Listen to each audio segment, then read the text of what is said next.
Hello friends, welcome to my channel Aarambh classes. आज के इस वीडियो में हम लोग एनसीईआरटी 360 डिग्री के हिस्ट्री के क्वेश्चंस का डिस्कशन आपके साथ करेंगे।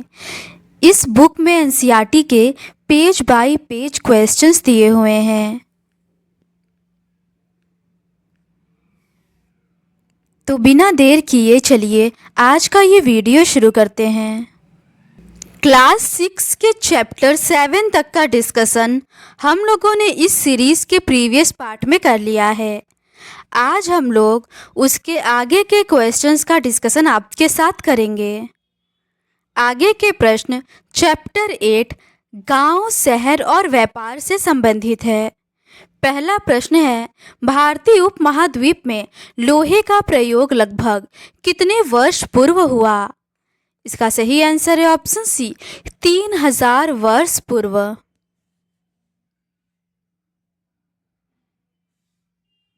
लोहे का प्रयोग आज एक आम बात है। लोहे की चीज़ें हमारी रोज़मर्रा की ज़िंदगी का हिस्सा बन गई है। इस महाद्वीप में लोहे का प्रयोग लगभग 3000 साल पहले शुरू हुआ। महापाषाण कब्रों में लोहे के औजार और हथियार बड़ी संख्या में मिले हैं। अगला प्रश्न है, 2500 वर्ष पहले प्रयोग किए जाने वाले लोहे के औजारों में क्या शामिल थे? इसका सही आंसर है ऑप्शन सी, ए और बी दोनों, हल के फाल और कुल्हाड़ी।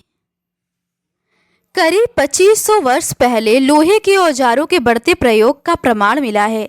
इसमें जंगलों को साफ करने के लिए कुल्हाड़ियों और जुताई के लिए हलों के फाल शामिल हैं।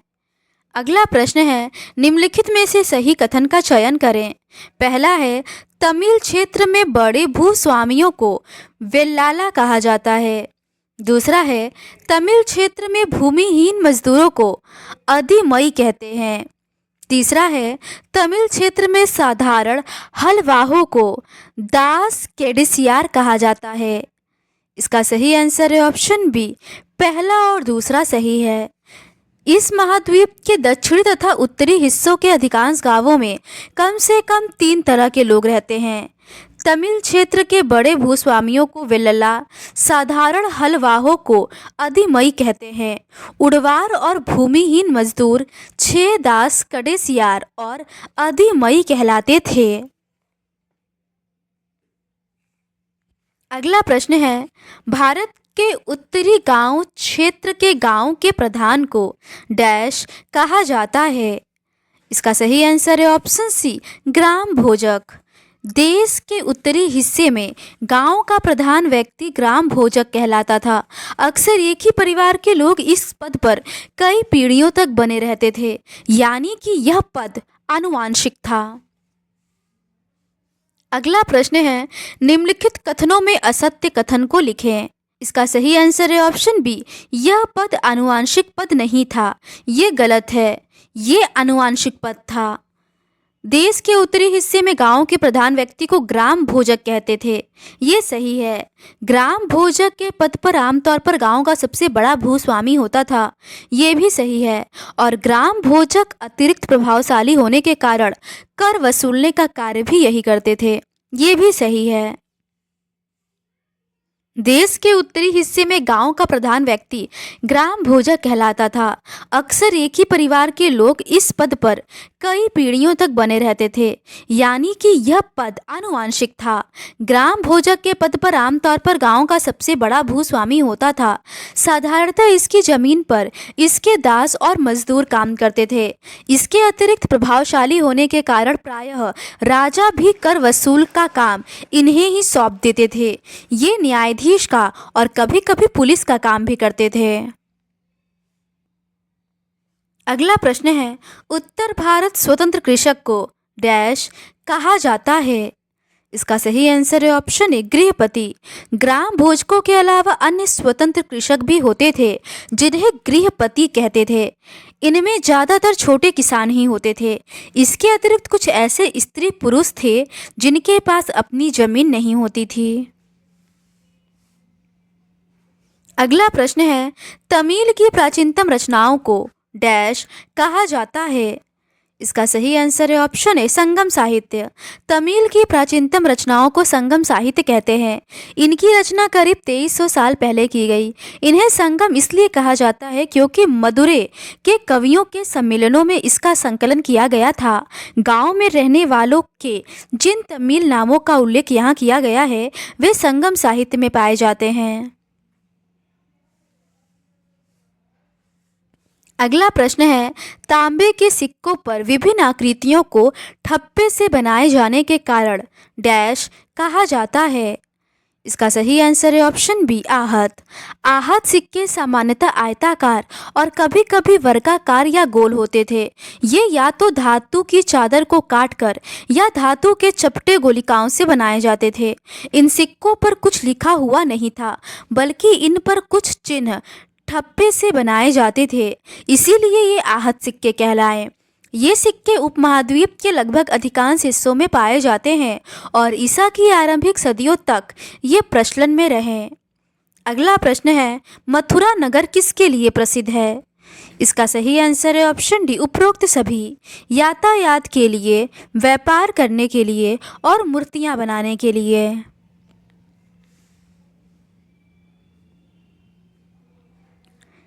यह 2500 साल से भी ज़्यादा समय से एक महत्वपूर्ण नगर रहा है क्योंकि यह यातायात और व्यापार के दो मुख्य रास्तों पर स्थित था।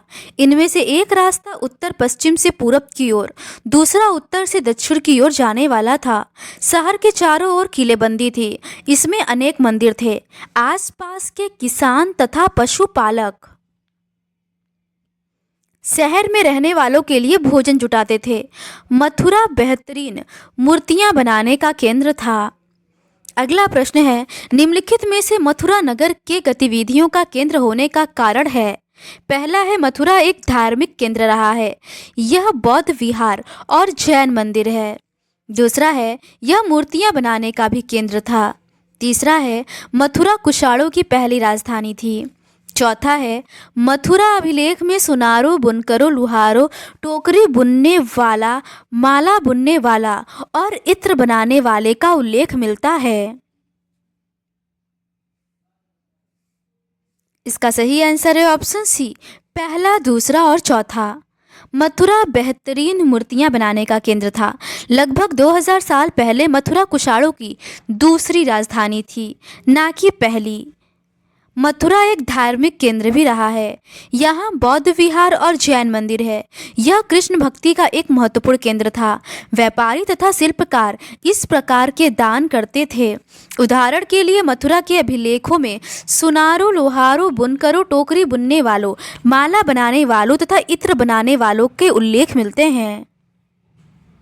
अगला प्रश्न है, शिल्पकारों और व्यापारी के संघ को क्या कहा जाता था। इसका सही आंसर है ऑप्शन बी श्रेणी। अनेक शिल्पकार तथा व्यापारी अपने अपने संघ बनाने लगे थे, जिन्हें श्रेणी कहते थे। शिल्पकारों की श्रेणियों का काम प्रशिक्षण देना, कच्चा माल उपलब्ध कराना और तैयार माल का वितरण करना था। अगला प्रश्न है, निम्न में से शिल्प और शिल्पकारों के बारे में कौन सा कथन असत्य है। पहला है, उपमहाद्वीप के उत्तरी भागों में मिट्टी के बहुत पतले और सुंदर बर्तन मिले हैं, जिन्हें उत्तरी काले चमकीले पात्र कहा जाता है। दूसरा है, उत्तर भारत के कपड़ा के महत्वपूर्ण केंद्र मदुरै और दक्षिण में वाराणसी है। तीसरा है, शिल्पकार और व्यापारी के संघ को श्रेणी कहा जाता था। चौथा है, शिल्पकारों और व्यापारियों के श्रेणियों का कार्य अलग अलग होता था। इसका सही आंसर है ऑप्शन बी केवल दूसरा कथन असत्य है। पुरास्थलों से शिल्पों के नमूने मिले हैं। इनमें मिट्टी के बहुत ही पतले और सुंदर बर्तन मिले हैं, जिन्हें उत्तरी काले चमकीले पात्र कहा जाता है, क्योंकि ये ज़्यादातर उपमहाद्वीप के उत्तरी भाग में मिले हैं। कपड़ों का उत्पादन बहुत महत्वपूर्ण था। उत्तर में वाराणसी और दक्षिण में मदुरै इसके प्रसिद्ध केंद्र थे। यहाँ स्त्री पुरुष दोनों काम करते थे। अनेक शिल्पकार और व्यापारी अपने अपने संघ बनाने में लगे थे, जिन्हें श्रेणी कहते थे। शिल्पकारों की श्रेणियों का काम प्रशिक्षण देना, कच्चा माल उपलब्ध कराना और तैयार माल का वितरण करना था, जबकि व्यापारियों की श्रेणियां व्यापार का संचालन करती थी। श्रेणियां बैंकों के रूप में काम करती थी, जहां लोग पैसे जमा करते थे। अगला प्रश्न है, उत्तर भारत में कपड़े का महत्वपूर्ण केंद्र कौन था? इसका सही आंसर है ऑप्शन ए वाराणसी। वाराणसी उत्तर भारत में और मदुरै दक्षिण भारत में कपड़े का महत्वपूर्ण केंद्र था। अगला प्रश्न है, निम्नलिखित में से सूत काटने और बुनने के नियम से संबंधित कथन पर विचार करें। पहला है, ऊन, पेड़ों की छाल, कपास, पटुआ तथा सन को तैयार करने के काम में विधवाओं, वृद्ध वेश्याओं, सेविकाओं और अवकाश प्राप्त देवदासियों को लगाया जाता था। दूसरा है, जिन महिलाओं को बाहर जाने की अनुमति नहीं थी, वे दासियों को भेजकर कच्चे माल मंगवा सकती थी और उन्हें इनके काम के अनुसार पारिश्रमिक मिलता था। तीसरा है, अगर जो महिला अपना काम पूरा नहीं करती थी, उन्हें जुर्माना के तौर पर उनके हाथ काट दिए जाते थे। चौथा है, औरतों द्वारा तैयार माल को जांचने के लिए रोशनी रहती थी। अगर निरीक्षक उस औरत की तरफ देखता था या इधर उधर की बात करता था तो उसे सजा मिलनी चाहिए। इनमें से सही कथन की पहचान करें। इसका सही आंसर है ऑप्शन सी। पहला, तीसरा और चौथा कथन सही है। ऊन, पेड़ों की छाल, कपास, पटुआ तथा सन को तैयार करने के काम में विधवाओं, सक्षम अक्षम महिलाओं, भिक्षुणियों, वृद्धा वेश्याओं, राजा की अवकाश प्राप्त दासियों, सेविकाओं तथा अवकाश प्राप्त देवदासियों को लगाया जा सकता है। इन्हें इनके काम के और गुणवत्ता के अनुसार पारिश्रमिक देना चाहिए। जिन महिलाओं को बाहर निकलने की अनुमति नहीं है, वे अपनी दासियों को भेजकर कच्चे माल को मंगवा सकती हैं और फिर तैयार माल उनसे भिजवा सकती हैं। वे औरतें जो कारखाने तक जा सकती हैं, उन्हें अपना माल कारखाने तक तड़के ले जाना पड़ता था, जहां उन्हें पारिश्रमिक मिलता था। इस समय माल को अच्छी तरह जांचने के लिए रोशनी रहती थी। अगर निरीक्षक उस औरत की तरफ देखता है या इधर उधर की बातें करता है तो उसे सजा मिलनी चाहिए। अगर औरत ने अपना काम पूरा नहीं किया तो उसे जुर्माना देना होगा। इसके साथ ही उसका अंगूठा भी काटा जा सकता है। अगला प्रश्न है, निम्न में से आर्किमेडू क्या था? इसका सही आंसर है ऑप्शन सी, पत्तन। लगभग 2200 से 1900 साल पहले आर्किमेडू एक पत्तन था। अगला प्रश्न है, बेरी गाजा भरूच क्या था? इसका सही आंसर है ऑप्शन डी, बंदरगाह। एक यूनानी नाविक द्वारा दिया गया विवरण बेरी गाजा भरूच का यूनानी नाम की कहानी। बेरी गाजा की संकरी खाड़ी में समुद्र से आने वालों के लिए नाव चला पाना बहुत मुश्किल होता है। बेरी गाजा प्राचीन भारत में भरूच बंदरगाह का यूनानी नाम था। अगला प्रश्न है, निम्नलिखित में से बेरी गाजा के संदर्भ में असत्य कथन चुनें। पहला है, बेरी गाजा एक समुद्री जहाज था। दूसरा है, बेरी गाजा में शराब, तांबा, टीन, सीसा, मूंगा, पुखराज, सोने और चांदी के सिक्कों का आयात होता था। तीसरा है, हिमालय से जड़ी बूटियां, हठी दांत, गोमेद, सूती कपड़ा, रेशम तथा इत्र यहाँ से निर्यात किया जाता था। चौथा है, राजा के लिए व्यापारी चांदी के बर्तन, गायक, किशोर, सुंदर औरतें, अच्छी शराब आदि उपहार के तौर पर लाते थे। इसका सही आंसर है ऑप्शन बी, केवल पहला असत्य है।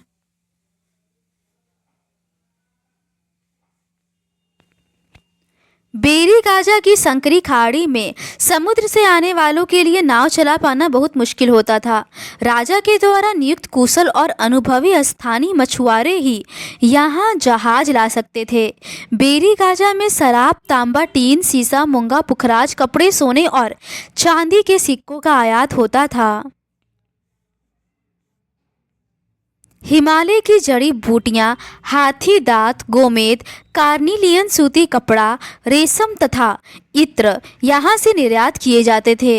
राजा के लिए व्यापारी विशेष उपहार लाते थे। इनमें चांदी के बर्तन, गायक किशोर, सुंदर औरतें, अच्छी शराब तथा उत्कृष्ट महीन कपड़े शामिल थे। अगला प्रश्न है, निम्न में से बेरी गाजा से निर्यात होने वाली वस्तुएं कौन सी है? इसका सही आंसर है ऑप्शन बी, हाथी दंत। हिमालय की जड़ी बूटियां, हाथी दांत, गोमेद, कार्निलियन सूती कपड़ा, रेशम तथा इत्र यहाँ से निर्यात किए जाते थे। अगला प्रश्न है, बेरी गाजा से आयात होने वाली वस्तुएं कौन सी है? इसका सही आंसर है ऑप्शन डी, उपयुक्त सभी। शराब, मूंगा और सोना और चांदी के सिक्के। बेरी गाजा में शराब, तांबा, टीन, सीसा, मूंगा, पुखराज, कपड़े, सोने और चांदी के सिक्कों का आयात होता था। अगला प्रश्न है, निम्नलिखित में से सही कथन का चयन करें। पहला है, दक्षिण भारत सोना, मसाले, खास तौर पर काली मिर्च और कीमती पत्थर के लिए प्रसिद्ध है। दूसरा है, काली मिर्च की रोमन साम्राज्य में इतनी मांग थी कि इसे काले सोने के नाम से जाना जाने लगा। इसका सही आंसर है ऑप्शन सी, पहला और दूसरा दोनों ही कथन सत्य है। दक्षिण भारत सोना, मसाले, खास तौर पर काली मिर्च और कीमती पत्थरों के लिए प्रसिद्ध था। काली मिर्च की रोमन साम्राज्य में इतनी मांग थी कि इसे काले सोने के नाम से बुलाते थे। व्यापारी इन सामानों को समुद्री जहाज़ों और सड़कों के रास्ते रोम पहुंचाते थे। अगला प्रश्न है, तमिल शब्द मुवेदार का अर्थ है। इसका सही आंसर है ऑप्शन ए, तीन मुखिया। संगम कविताओं में मूवेनदार की चर्चा मिलती है। यह एक तमिल शब्द है जिसका अर्थ तीन मुखिया है। इसका प्रयोग तीन शासक परिवारों के मुखियाओं के लिए किया जाता है। अगला प्रश्न है, 2300 साल पहले दक्षिण भारत का सबसे शक्तिशाली राज्य कौन था? इसका सही आंसर है ऑप्शन डी, उपरोक्त सभी। चोल, चेर और पांड्य।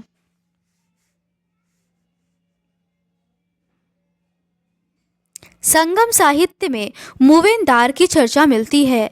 यह एक तमिल शब्द है जिसका अर्थ मुखिया है। इसका प्रयोग तीन शासक परिवारों के मुखियाओं के लिए किया गया है। ये थे चोल, चेर और पांड्य, जो करीब 2300 साल पहले दक्षिण भारत में काफ़ी शक्तिशाली माने जाते थे। अगला प्रश्न है, निम्नलिखित में से दक्षिण भारत के राज्यों के संदर्भ में सही कथन को चुनें। इसका सही आंसर है ऑप्शन सी, मुखिया लोग उपहारों के बजाय नियमित कर वसूलते थे। ये कथन सही है। संगम कविताओं में मूवेनदार की चर्चा मिलती है। यह एक तमिल शब्द है जिसका अर्थ है तीन मुखिया। इसका प्रयोग तीन शासक परिवारों के मुखियाओं के लिए किया गया है। ये थे चोल, चेर और पांड्य, जो करीब 2300 साल पहले दक्षिण भारत में काफ़ी शक्तिशाली माने जाते थे। इन तीन मुखियाओं के अपने दो दो सत्ता केंद्र थे। इनमें से एक तटीय हिस्से में और दूसरा अंदरूनी हिस्से में था। इस तरह 6 केंद्रों में से 2 महत्वपूर्ण थे। एक चोलों का पत्तन पुहार या कावेरी पट्टिनम, दूसरा पांड्यों की राजधानी मदुरै। ये मुखिया लोगों से नियमित कर के बजाय उपहारों की मांग करते थे। अगला प्रश्न है, सातवाहन वंश के सबसे महान शासक कौन था? इसका सही आंसर है ऑप्शन बी, गौतमी पुत्र सातकर्णी। सातवाहनों का सबसे प्रमुख राजा गौतमी पुत्र श्री सातकर्णी था। उसके बारे में हमें उसकी माँ गौतमी बलश्री द्वारा दान दिए गए अभिलेख से पता चलता है। वह और अन्य सभी सातवाहन शासक दक्षिणापथ के स्वामी कहे जाते थे। अगला प्रश्न है, सिल्क रूट पर नियंत्रण रखने वाले शासकों में सबसे प्रसिद्ध थे। इसका सही आंसर है option D Kanishka. Silk route पर नियंत्रण रखने वाले शासकों में सबसे प्रसिद्ध कुषाण थे। लगभग 2000 साल पहले मध्य एशिया तथा पश्चिमोत्तर भारत पर इनका शासन था। पेशावर और मथुरा इनके दो मुख्य शक्तिशाली केंद्र थे। तक्षशिला भी इनके ही राज्य का हिस्सा था। इनके शासनकाल में ही सिल्क रूट की एक शाखा मध्य एशिया से होकर सिंधु नदी के मुहाने के पत्तनों तक जाती थी। फिर यहाँ के जहाज़ों द्वारा रेशम पश्चिम की ओर रोमन साम्राज्य तक पहुँचता था। तो आज के इस वीडियो में बस इतना ही। चैप्टर 9 से रिलेटेड क्वेश्चंस का डिस्कशन हम लोग इस सीरीज़ के नेक्स्ट पार्ट में करेंगे। अगर आपको ये सीरीज़ पसंद आती है तो please do subscribe to my channel and like this video. Thank you.